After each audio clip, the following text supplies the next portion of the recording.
Sir, just let me know when we can start. Yeah, Hannah, go ahead. Start. All right.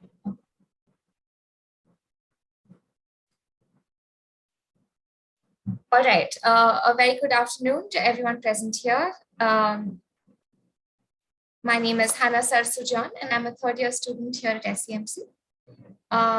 Welcome to the second day of today's event, the second half of today's event. And it gives me a great pleasure to welcome you to this, the changing landscapes of Indian media. This is a series of lectures and events on the digitalization of Indian media from a variety of different perspectives, from academic perspectives, industry, as well as retrospective film events. On the occasion of the collaboration between the Symbiosis Center for Media and Communication and the Birmingham City University, UK, this week is basically an organized week of events and discussions around the theme of the changing landscapes of Indian media.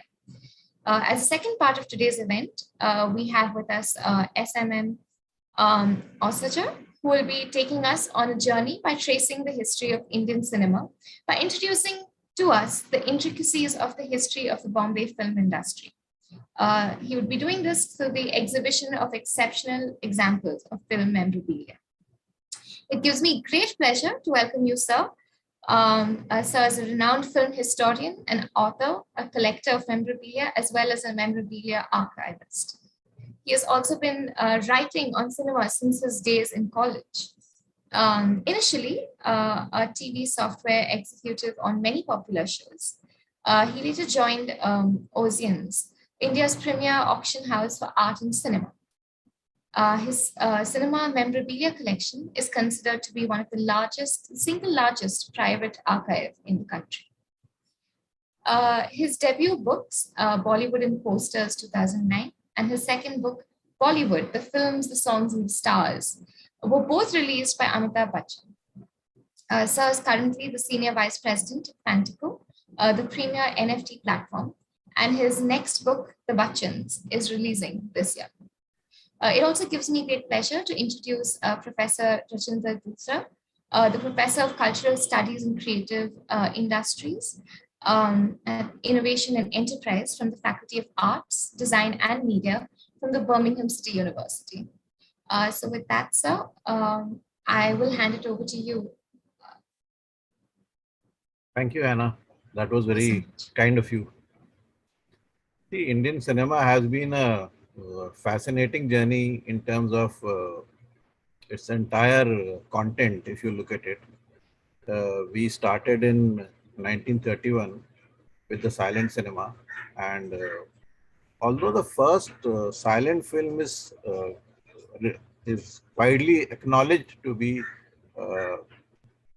Raja Harishchandra by Dadasaheb Phalke, however, there was another film called Pundalik, which was canned before Raja Harishchandra. And it was essentially a play where static cameras were used and it was canned. So it was not shot like a film. That is why it has been discounted.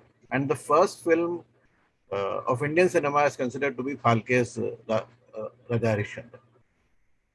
Had this not been the case, it would have been Pundalik as the first film. Anyway, that journey begins in 1913.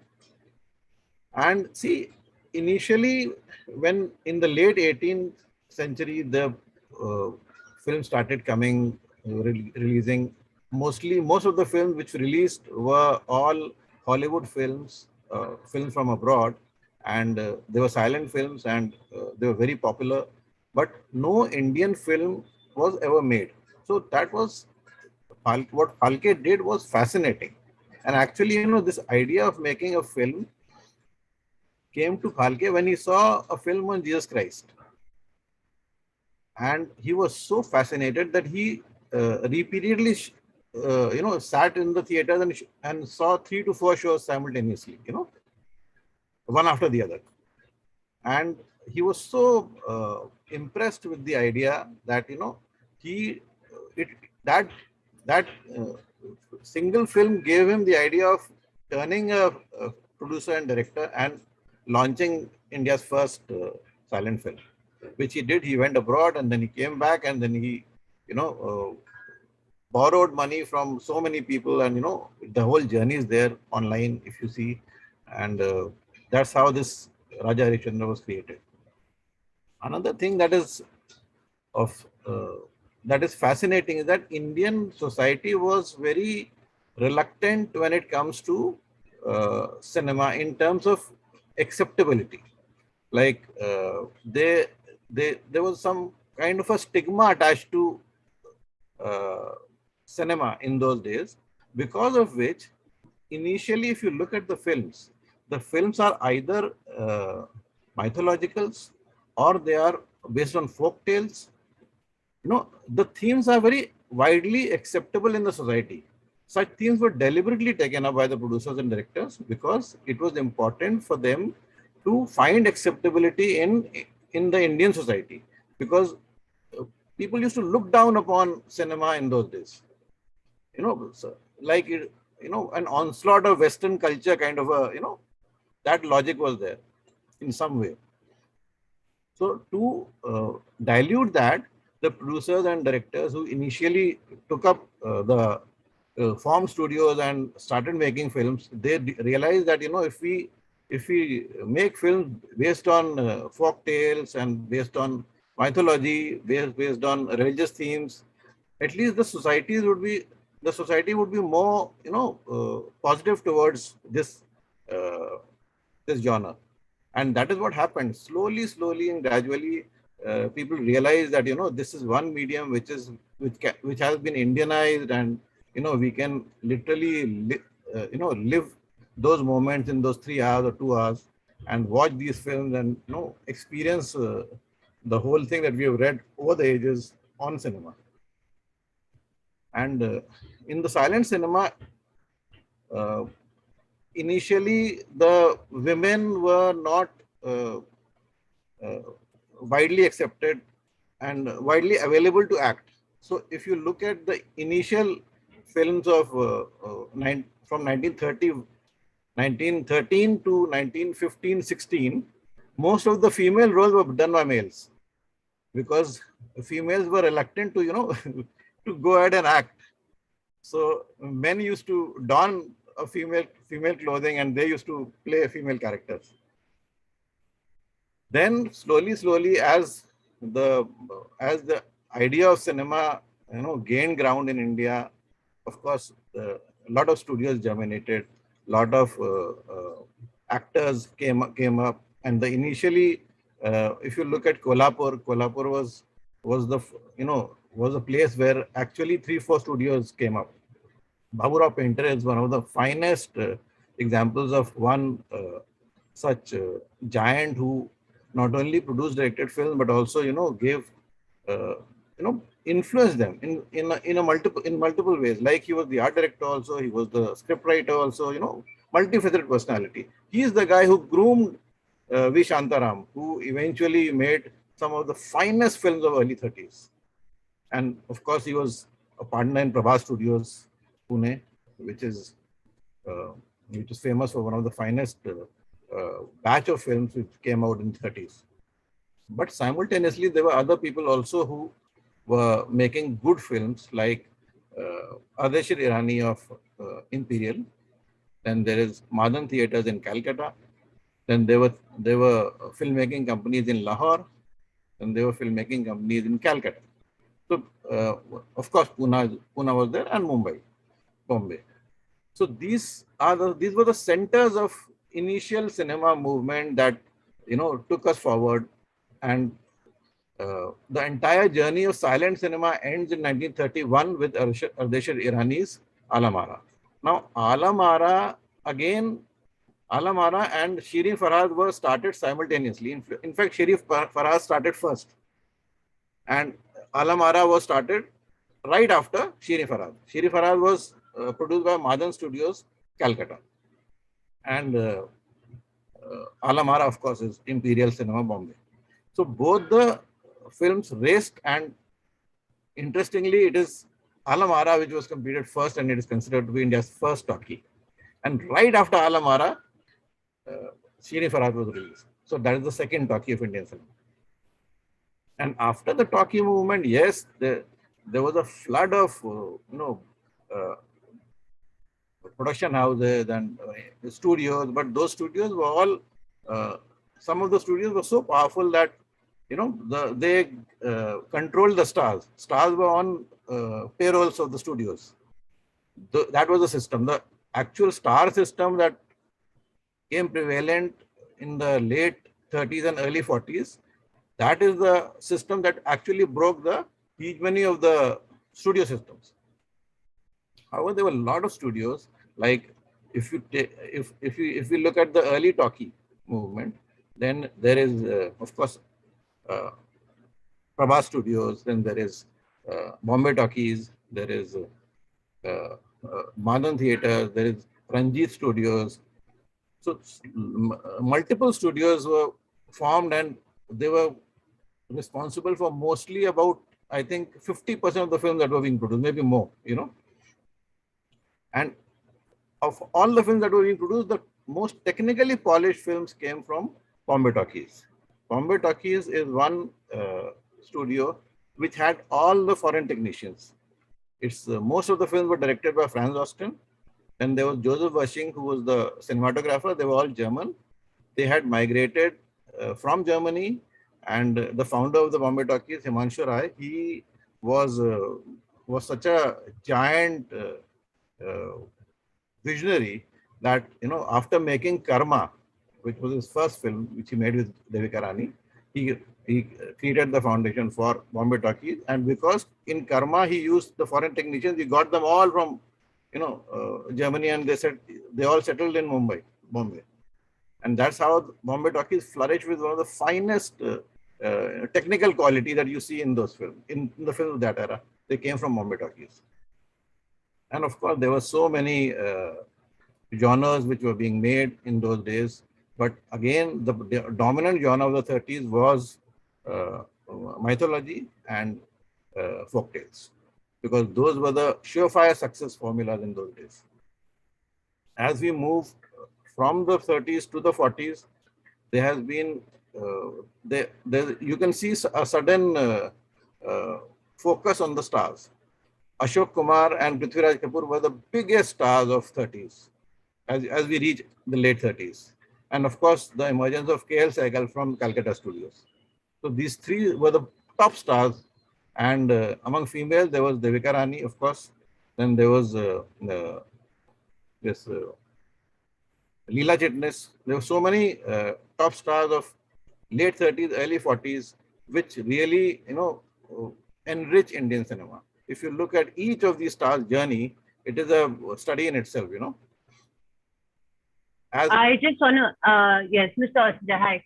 Hi. I just want to ask you, I mean, for you, you're an archivist. Why is it important to you to ensure that these film memorabilia is collected, preserved? Why is it important to you?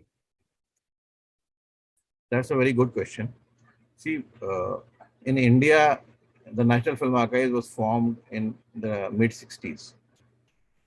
And by the time it was formed, most of the silent cinema movies and early 30s movies and even some of the 40s movies were lost forever. And because of the delay in forming a film archive officially, whatever is lost, but whatever remains has to be collected and preserved for posterity. Of course, National Film Archives is doing whatever from government patronage they do, but there have been individuals like Firoz Rangunwala, like Bunny Reuben, like Mr. Joshi, so many other old collectors that were there in the 70s who really preserved and who, from their own whatever little that they earned, they preserved old film memorabilia like posters, magazines, photographs. I want to show the various categories of memorabilia. Can I share? Yes. Yeah.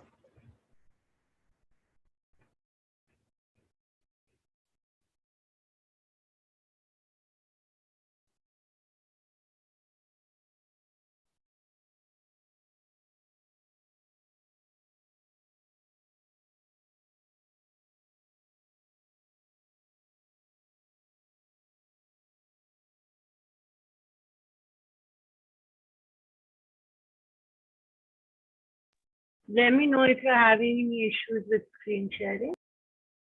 How do I go to my computer? Can you see at the bottom there's a share screen like a green button? Yeah, I clicked on that. That's showing me some video, computer, audio, portion screen, PowerPoint. So just select, so if you have the PowerPoint open, then select PowerPoint. No, I want to show photographs. Okay, so then desktop, I mean, wherever you have, wherever the image is. How do I reach the image? Click on screen. Click on what? Okay, so you have, once you click on share screen, you're getting different options, right? Yeah. One is that do you want to share a particular screen? Do you want to share a particular window? So just click on share screen.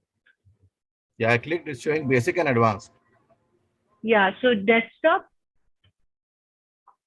And it's showing screen, iPad. Yeah, not so showing click laptop. on screen. Click on screen. And so we will be able to see your entire computer screen.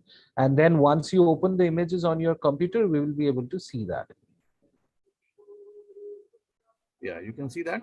Yes, we can see your computer screen. So how do I go to my computer then? Now on your computer, go to the images that you want to show and open them, and we will be able to see them. Oh, okay. You can see the screen? Yes, we can. Oh.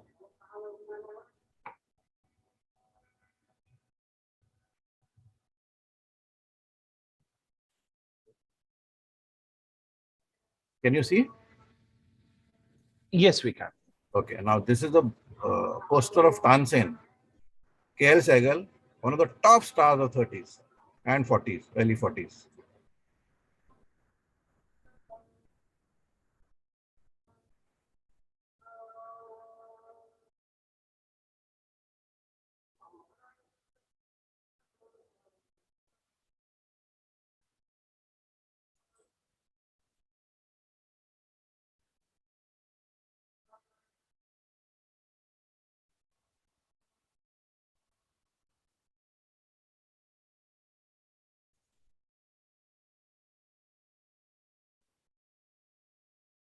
Then I come to lobby cards. These were displayed inside the cinema theater. This is the Mughal-e-Azam lobby card.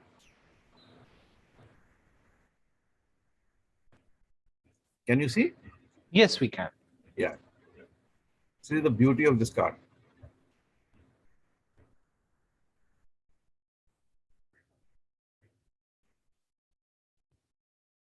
This is the Sagina lobby card.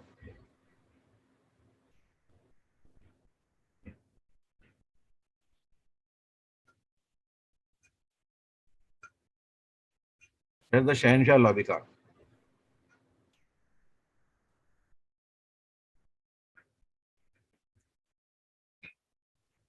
We now go to magazine covers, another very interesting area. That's the Dilip Kumar cover of Filmfare, 50s.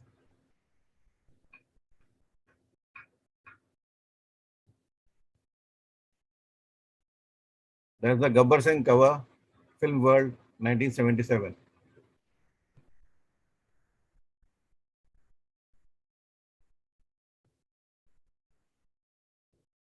There's the Film India cover. Now, Film India was one of the very, very famous magazines of 30s, 40s, 50s. It continued till 60s, but they changed the name to Mother India. All the covers of Film India were designed by S.M. Pandit, and he was one of the top poster designers of his time.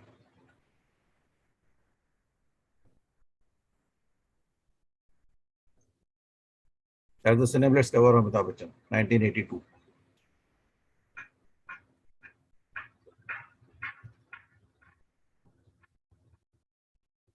It's a Raj Kapoor cover of a South Indian magazine, 1962.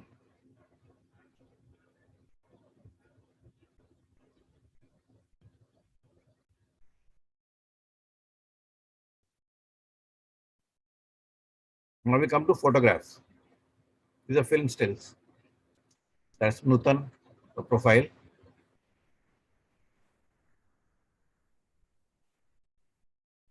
That's the famous Aradhana pose of Rajesh Khanna and Sharmila Tagore. This film created a sensation and actually, responsible for making Rajesh Khanna a superstar. One of his biggest hits, after Anand, of course.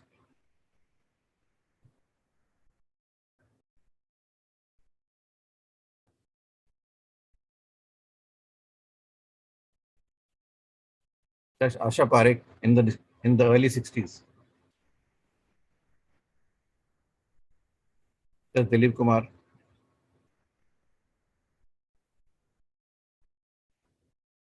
That's Hema Malini.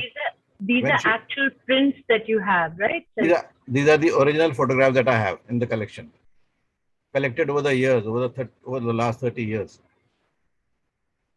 You won't see them on any online platform. That's Guru Dutt.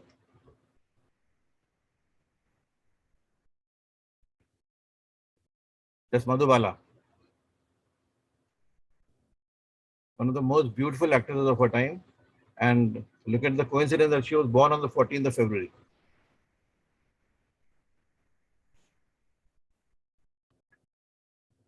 That's Amitabh Bachchan and Parveen Babi in Amar Akbar Anthony, one of the biggest hits of 1970s.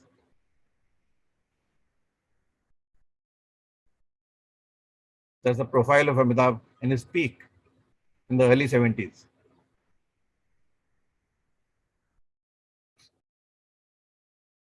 That's Bindu, the vamp.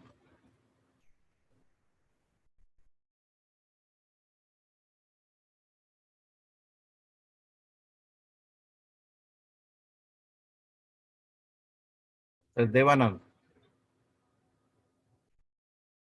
That's a studio photograph. I think the last one was Bhushan Kumar, not Devanand. Devanand. Bharat Bhushan. Before that was Bharat Bhushan. That's Dharmendra.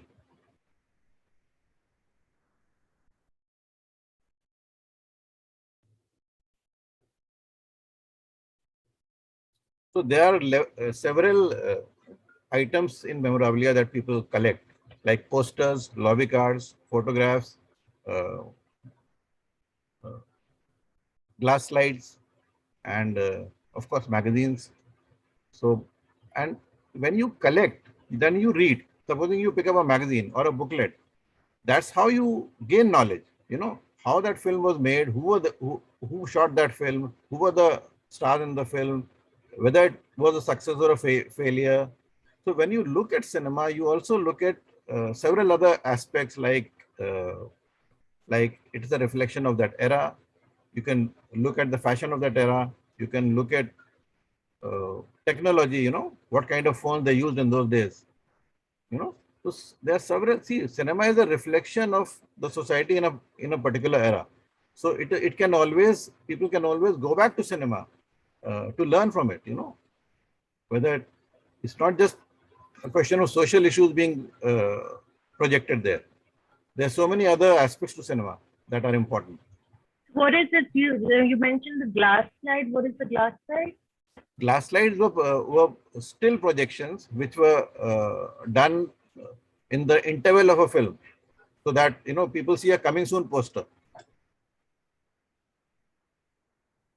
What is the oldest film memorabilia you have? See, I have several silent era photographs, but something that is very close to my heart is a photo of Dada Saheb Phalke, which I discovered in a old godown of a distributor, which is I think perhaps the only surviving original photo of Dada Saheb Phalke. He's standing with, I think, Mr. Kirloskar, who was one of the theatre doyens of that era. Can you share that with us? Must be 1928 or 1929. No, I can't share it because it's not there with me. It's there in the godown. But it's a very, very prized possession that I have. You also have production stills from Raja Harish Chandra. Yeah, of course. Those I have, but some of the stills are already there, even the National Film Archives. So see, I also look at, as a collector, one has to look at the novelty value. and it's very difficult to, get through certain things. Like, you will not believe, there's a very famous film of Sanjeev Kumar and Sharmila Tagore called Mausam. It was directed by Gulzar and it released in the 70s. The poster is not there anywhere in the country. I've been searching for that poster for almost 25 to 30 years and I couldn't get it. So there are so many other things, which we have lost, even if they are of the 70s. So you can imagine, how much is left of the 30s and the 40s and the 50s, But however, yeah, go ahead. No, I'm asking, what is your most difficult to get that you have managed to acquire? The poster of Guide. That is a prized possession. Plus, there is a poster of, there's one poster that I want you to see. It's a very, very special poster.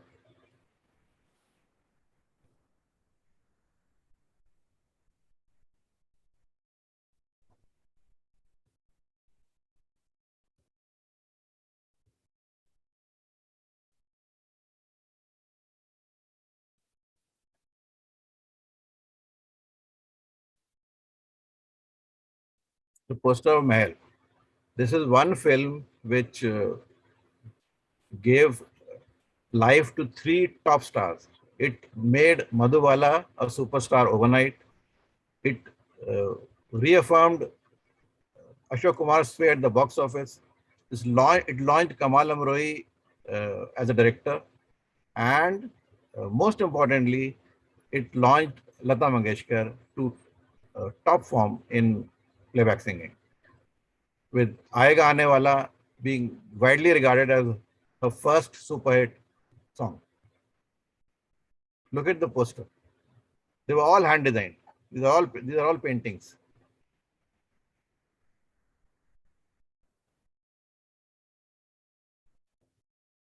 That's Raj Kapoor's Chalia, designed by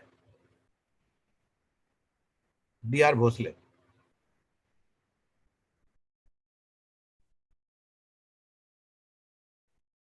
That's the iconic Diwar poster. This was designed by Divakar Karkare, one of the finest poster designers of the 70s.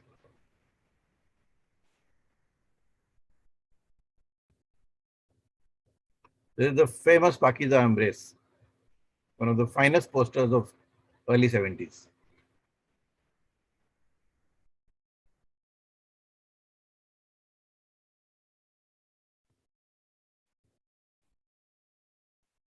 That's Dawn. Of course, it was remade later on with Shah Rukh Khan.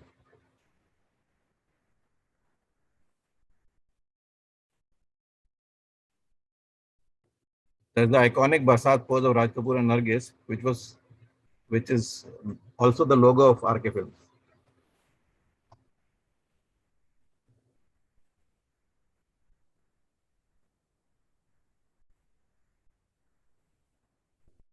You were going to show us the Guide poster that you are very proud of. Do you have it with you on the system? No. I doubt the Guide poster is there, but it's a very famous poster of of Devanand with the shawl. That particular poster. Also, I think the Guide poster, I mean, they would make different posters for different, like for the Indian market, and if it was being sent internationally, yes? No. The poster designs that were used to be made for each film used to be 3 to 4 designs max. But the same design were distributed across the country to all the distribution centers. I'm going to ask you, in terms of film memorabilia, you have lobby cards and you've got glass sides and posters, and what do you think is most representative of the production of a film? That's a very difficult question. A poster, for example, shows the vision of the director in a single frame. So that is a representation of a film in some way. Then okay, is there some some poster designers. I mean, I think you're one of the few people who actually knows the names of poster designers, right? So are there certain poster designers who associated with certain directors? I mean, did directors have a particular style in terms of design? See, a lot of directors have preferred certain designers, but each director used to, give a brief to the designer. So eventually what came out on the posters was the brief of the director interpreted by the designer. So see, designer is only doing an interpretation, but yes, of course, the art element used to be unique for each designer. But there were several fantastic designers like Pandit Ramkumar Sharma, like Diwakar Karkare, like D.R. Bhosle that I showed you. There's another very famous Diwar poster that I'll show you. It is one of the finest done by Diwakar Karkare. And he's, in fact, he is credited with the angry young man look of Amitabh in the 70s.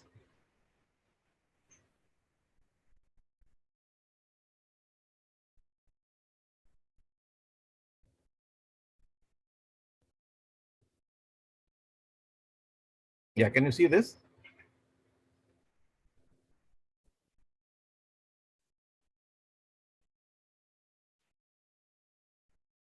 Yes. Is it visible?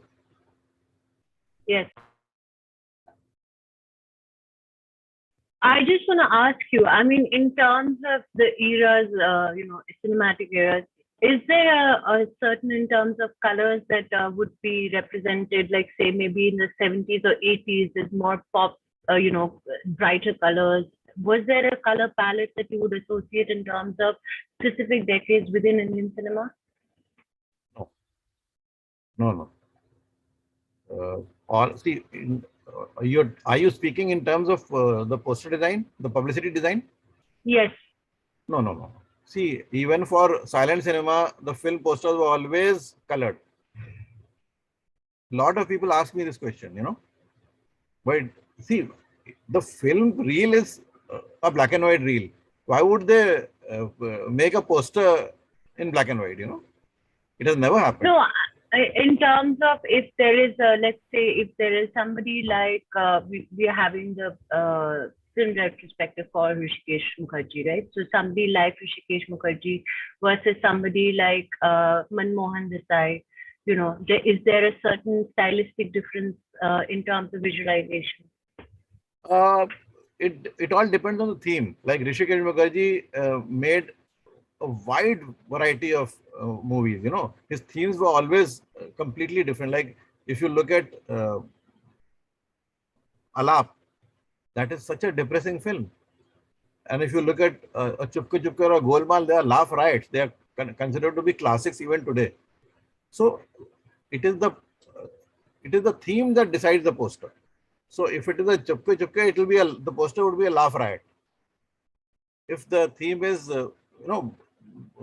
grave, then the poster of course will be very subtle. So that is the crux of the themes. Okay. So you were talking about booklets. What are booklets? I mean, for the rest, I have already seen some of the memorabilia that you have. So can you just tell the rest what the book? I'll just show you some booklets before I tell you.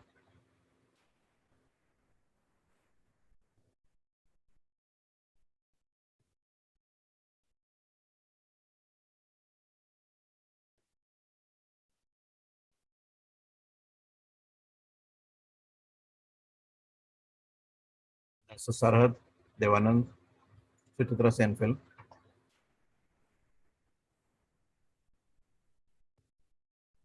That's Takdeer. It is Nargis's debut film as a actor, as a lead actress by Mehboob Khan.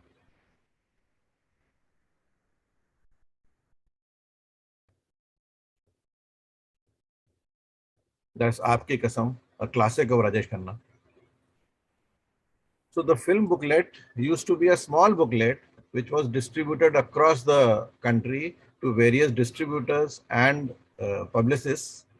The cover used to be the poster, It used to be about 4 or 5 pages, and if you flip the cover, then there used to be synopsis, credits, and of course all the songs. So in one booklet, you get all the information possible about a particular film. So a booklet is a very, very informative memorabilia for any collector. And of course, these days booklets are not being made. So the whole idea of making booklets and distributing them for publicity, it all disappeared by, I think, in the last 10 years. Otherwise, you get, for each film released, there is a booklet. Mr. Osaja, would you like to tell us a little bit about the memorabilia from the studio era, especially the three big ones, New Theatres, Prabhat, and Bombay Talkies? Of course. See, New Theatres, there used to be a lot of Bengali artists which were associated with New Theatres. So the New Theatre booklets used to be very interesting in terms of the wide variety of artworks that used to be there on the covers. And of course, in New Theatres, what I've noticed is that most of the films that they took up used to be having some literary background. Some book used to be adapted to film. Like they did a lot of Sarat Chandra films. So that is one aspect that was not common with the other studios. Then of course, some of the finest minds of early 30s were nurtured by New Theatres. For example, Prithviraj Kapoor, K.L. Sehgal. Even Raj Kapoor's initial years were in New Theatres when he was a teenager, where he learned cinema, under his father and watching his father perform in those films. In Bombay Talkies, Bombay Talkies was one of the most powerful production houses of its time. So of course, the quality of the booklets and the quality of their posters and the way the stills were shot and the frames were shot in those stills, those are very, very uniquely Bombay Talkies.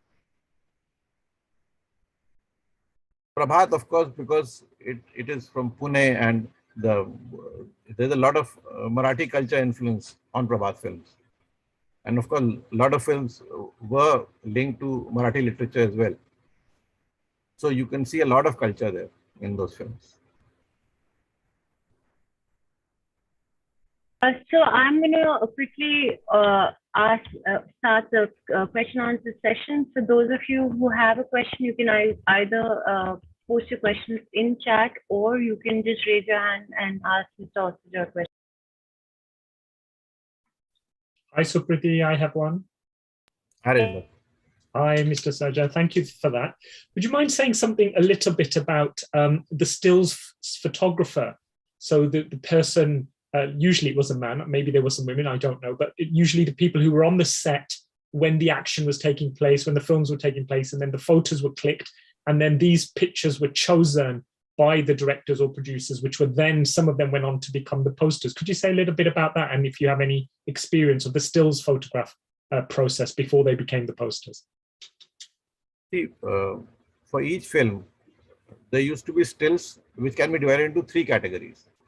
There are working stills, there are film stills, and there are studio stills.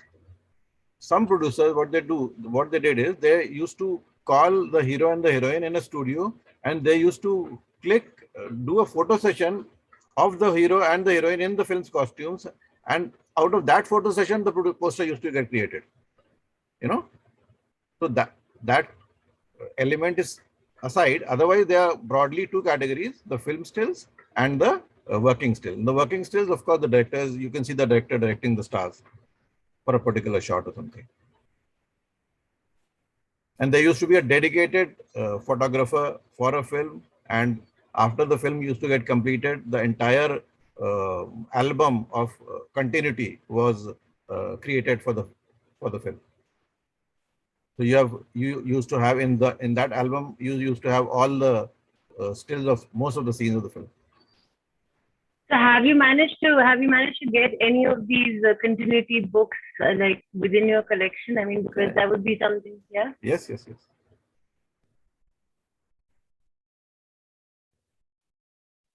So what is, I am actually curious. I mean, do you have a digitized version of a continuity book with working stills?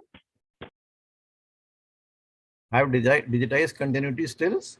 Like, is that something like you have it on your computer that you can show that, okay, when this is the continuity book of the 50s, or, you know, The continuity, there used to be continuity stills, like, for example,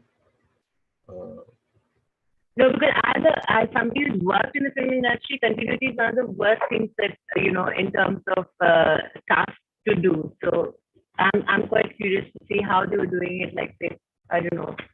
Can you rephrase your question? Yeah. Do you have images of continuity stills that you can share with us? Continuity stills used to be film stills. Just a minute, I'll just show you. So I think that the question that Rajinder was asking is, before they become the poster, right?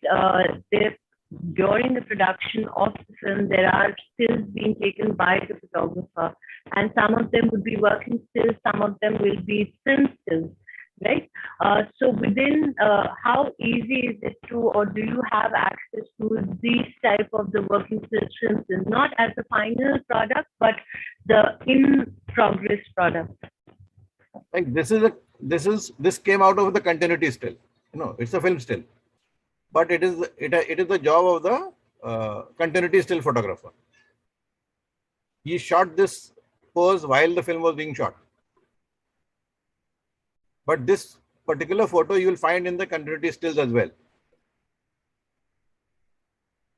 Can you talk to us a little about, you know, what it takes to ensure the preservation of these, you know, posters? I mean, I'm sure paper and paint, ink, is there a difference in terms of how you preserve these? See, the posters were printed on the poorest quality paper. So it is most of the old posters that you find somewhere, you know, most of them will have fold marks. They'll be cracking at the folds. They'll have, you know, they'll be torn. So for that, there are few agencies. If you give the poster to the agency, they restore the whole thing. They line, they do it all professionally. They line the whole poster. They, even if the poster has holes, they will, you know, make sure that those holes are not visible. So it's a complete process of restoration that is done by professionals, and such professionals are also there in intact, you know, and there's some private people also who do it. Thank you. Of course, I mean, it's one thing to actually talk about film memorabilia, but actually, you know, to see a photograph from like 50 years ago, there is a difference, right? I don't have any more questions, so I will like to, before, you know, I ask Dr. Beduria, is there anything that you would like to tell the rest, I mean, those who are attending, about film memorabilia, why you think it's important, and in terms of its representation of not just cinema, but even a particular time and space, right? Film memorabilia is important because cinema, as I told you earlier, is an element of Indian popular culture. And its journey is important because it is a reference point of so many things, you know, whether it is politics, whether it is art, whether it is music, whether it is fashion, you know, whether it's technology. So people have a reference point, plus it is a heritage. It is a heritage that is so common to all of us and so basic. So if we lose it, then you know, it's very sad. So I'm not saying everybody should collect, but this element of there should be awareness that film heritage needs to be preserved and valued. So there's certain agencies who are doing it, like you have Film Heritage Foundation, you have National Film Archive, you have individuals like me who are collectors. But beyond this, I think there needs to be an awareness for this cause, that cinema heritage needs to be preserved and celebrated. And I want to ask you about NFTs, and now that NFTs have begun, what is it for you as a collector and in terms of access for the rest? See, NFT is a new space for collectors. And because it's digital and it is in cryptocurrency and it is in the virtual world, and actually you don't have any tangible object in hand, a lot of people are apprehensive whether they should go ahead and invest and whether, it is worth it or not. So, see, it is in the process. Even the government has, although they have put a 30% tax, but still there is not enough clarity from the government on whether whether cryptocurrency and its related transactions are valid in India and how much acceptable are they. But having said that, it is a new phenomena and a lot of people are venturing into it. A lot of collectors are putting their collectibles in a digital form and a lot of people are buying also. It's a slow thing, but I think it's catching up and the future is digital, I'm sure.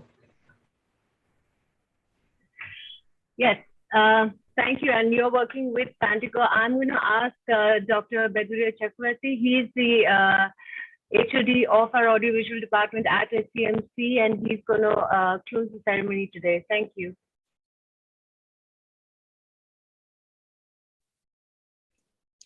Thank you so much, Professor Malhotra.